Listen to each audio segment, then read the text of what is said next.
Hi, Hi. thank you for being here. I can wait that you share your story and your present and future thought about Libya. You're a young woman in your 20s. You was born and raised in Libya. How can you describe your childhood? I think that my childhood was the typical childhood. I think it was not. It was not. It was not different. I mean, I remember good memories of going to school and then visiting my grandparents after school in the weekend, or playing with the kids in the neighborhood where I lived when I was young. I had like a very, I think, um, normal childhood. Like it was all about school, family, friends.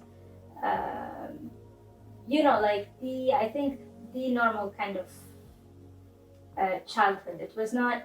I don't think that there was something weird or unique in it.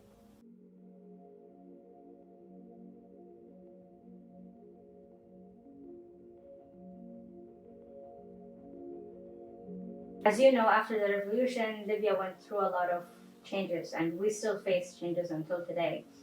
But at that time, there were ups and downs in every phase. But it was stable around 16 and 17. It was okay to an extent.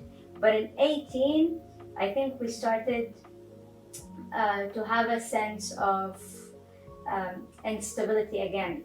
So before I left, things were not stable. We were living in division. Everything, all the administration procedures in the country, they were divided. Whatever in the east is not the same as the west, and vice versa. So people could sense, let's say, um, that war was in the air.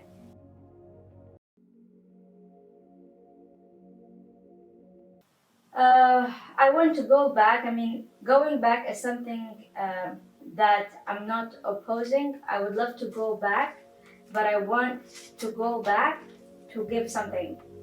And this means that I want to acquire as many skills and uh, to be as professional in my field to be able to give back. And the idea that I have in mind is to maybe teach in the university. I mean, teaching is something that I'm passionate about, and I want to teach, especially in higher education, especially my field, because my field is not existing in Libya. I miss the feeling of going out downtown in the city. Uh, I miss the sea. I miss the overall vibe. I miss the culture. I miss the fact that people back home, they are proud of their culture and traditions. I miss the traditions that we have. Like um, from the smallest thing, like the tiny details in weddings that, for example, now I look back to and I wish if I enjoyed a lot, because people enjoy traditional weddings in very like specific ways, and I miss those parts. Like I miss our language, let's say, or dialect.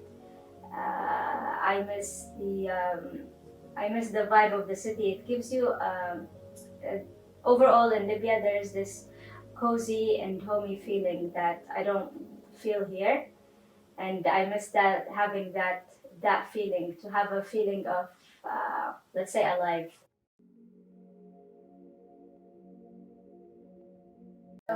No, I have Why? not visited Libya at all. To be honest, I think I have many reasons or many ideas in mind. When I left with the idea that I will not go back until I'm ready. I have this, feeling like it's like I left home, but I don't want to face it too soon. So I wanted to be able to stay away as much as possible to, in a sense, build myself, and then I would go back. But also, I think that the timing was not okay because in 2019, the Haftar forces attack began on Tripoli to take over, or let's say to seize the capital in order to control the country. So it started in April 4th, exactly in 2019, and it lasted until, I guess, 2019, and it lasted until, I guess, May or June 2020. So it went for a very long time, and at that time, my family, they didn't want to risk me going back. And in 2019, I didn't really want to go back. It was way too soon. I mean, I was only away for 1 year, and the situation was not okay. There was actually a war, so like all of them, they combined. They I felt that I didn't want to go, and in 2020 as well. I mean, the war was over and everything was to an extent okay because it was over, so things were stable and so on. But I didn't want to go yet. Last year, I think it was more about not being ready.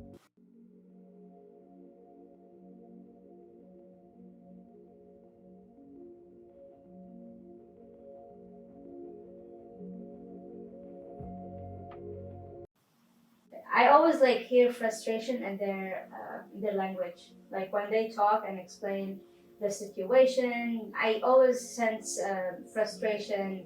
They always, talk about how fed up they are with the power cuts, with also like water shortage, the long lines of fuel that they have to stay for like a long time in order to fill the cars with with fuel. And I can also sense that they are afraid of any upcoming conflict. I mean, people are still trying to move on from the last offense that was committed by Haftar in 2019, 2020. But what I see or what I hear all the time from my parents is that, or family in general, that they are frustrated with the situation, but they don't have any other option.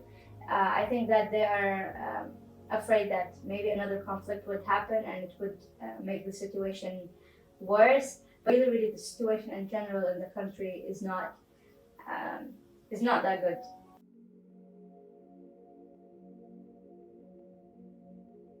For the last 3 years, when I started like studying the field, and then doing, because I had to do a thesis during my master's, so I had to interview people. One thing about Libya is that always data is missing. We don't have enough data, and the only data available is from international organizations, and usually it's more focused on the humanitarian level, like maybe let's say gender equality, the humanitarian situation, conflict, displaced people, but you rarely find like let's say detailed data related to the environment.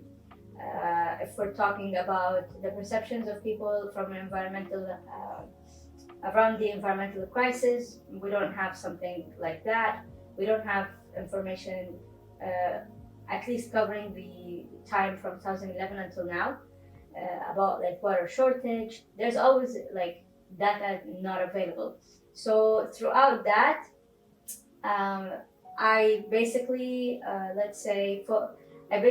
relied ever since on the social media and my connections. I think that connections were very helpful. They were important, and they're still important. I mean, without connections, I don't think I would ever get any information. So in order to get information, I relied on interviewing people, experts, other researchers, engineers, so administrations and so on. So through interviews, at least I got the chance to get information through, let's say, a number of people, which was helpful, and connections were very, very helpful. I think social media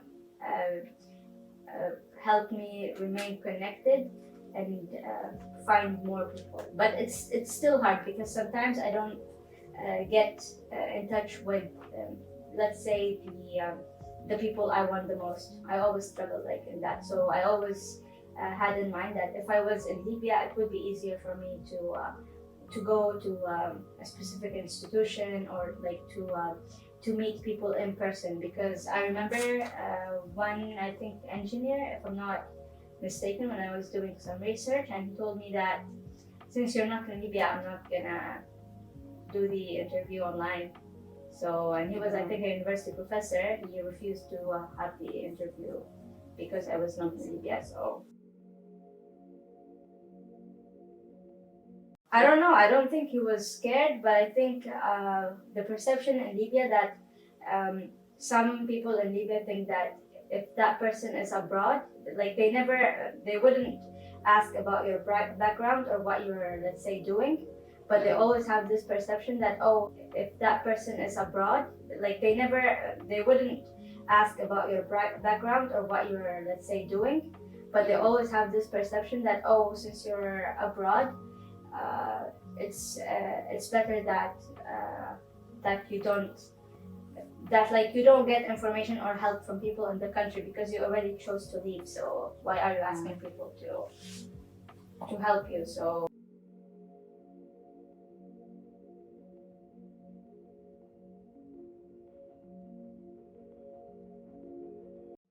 the flux of people who started using the web after 2011 is way higher than those before 2011.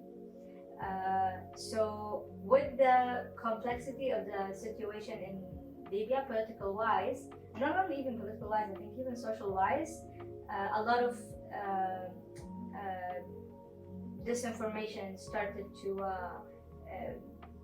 be shared online. So, and people easily believe it. And I think the best thing to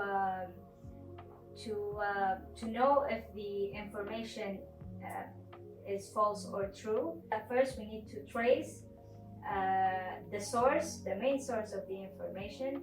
We need to see like the trusted media outlets that share information, and also through trusted sources. I mean, they could be like credible people linked to the information if we're talking about a political situation.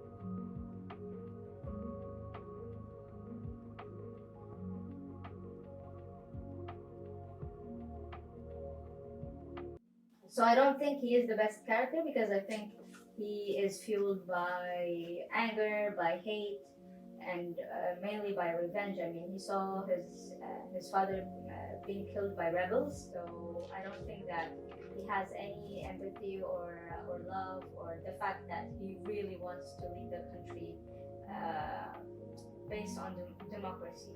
Given the fact that he doesn't really know what democracy is. I mean, he lived under the rule of his father, and he knows, how his father's regime run the country. So I don't think he really understands that because he lived under Al Fatah revolution. So I don't think he is the best one to lead. I think he can win because in Libya we've been lacking accountability, credibility, trust, and with the prevalence of corruption, he can actually win.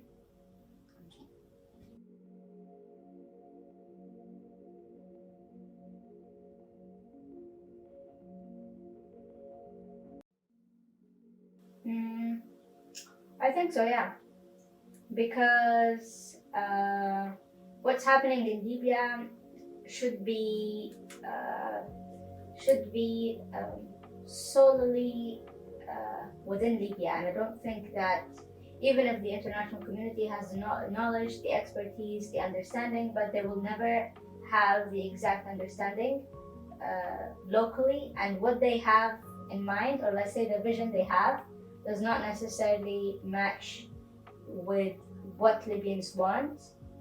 So I think that they take a huge part of the conflict. I mean, even Ghassan Salama, who was the United Nations envoy in Libya, he had an interview on a Libyan national TV, and he clearly said that the international community knew about the conflict that was going to happen on Tripoli before it happened, and they did not stop it.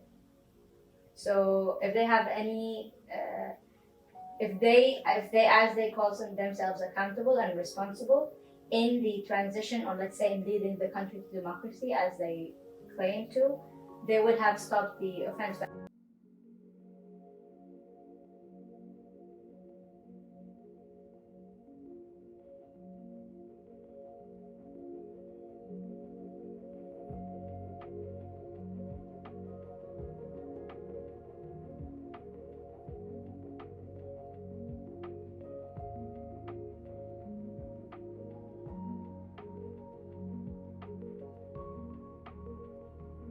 Regarding the elections, I'm not very hopeful because I think that the current government that we have now has a very short time to work out the differences in the country to solve the problems.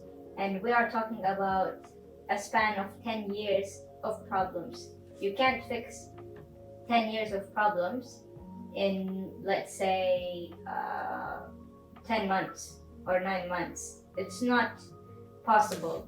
It's a process. So you can't really depend on one government in a short period of time to solve the problems. Also, the fact that those who were part of rivalry and conflicts in Libya, they were not held accountable.